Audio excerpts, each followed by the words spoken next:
क्या आप जानते हैं कि जब अंग्रेज भारत आए थे तो भारत की जीडीपी दुनिया की लगभग 24% थी और जब वो गए तो ये गिरकर 2% रह गई। ईस्ट इंडिया कंपनी ने व्यापार के नाम पर गुलामी बेची और हमारे राजा महाराजाओं ने उसे खरीद भी लिया। लेकिन फिर कुछ ऐसा हुआ जिसने इतिहास बदल दिया।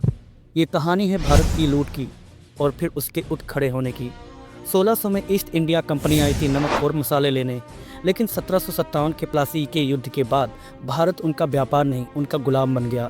धीरे धीरे उन्होंने हमारी अर्थव्यवस्था लूटी, किसान को कंगाल किया और भारत को सोने की चिड़िया से गरीब देश बना दिया।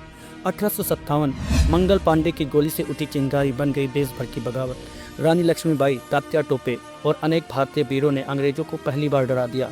हालांकि असफल रहे, लेकिन इसने एक आग जला दी जो कभी बुझी नहीं।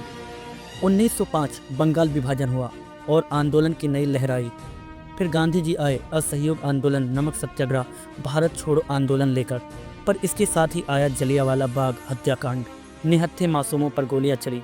भगत सिंह, राजगुरु, सुखदेव, फांसी के फंदे चूमने वाले युवा सुभाष चंद्र बोस ने जब कहा तुम मुझे खून दो मैं तुम्हें आज़ादी दूंगा, तो देश का खून उबाल मारने लगा। द्वितीय विश्व युद्ध के बाद ब्रिटिश सरकार थक चुकी थी। आज़ाद हिंद फौज और अंतर्राष्ट्रीय दबाव के कारण उन्हें समझ आ गया भारत अब झुकने वाला नहीं, टूटने वाला नहीं। 15 अगस्त 1947 भारत आज़ाद हुआ, पर साथ ही हुआ विभाजन। 10 लाख से ज़्यादा लोग मारे गए, करोड़ों बेघर हो गए। आज़ादी तो मिली, लेकिन जख्मों की कीमत पर।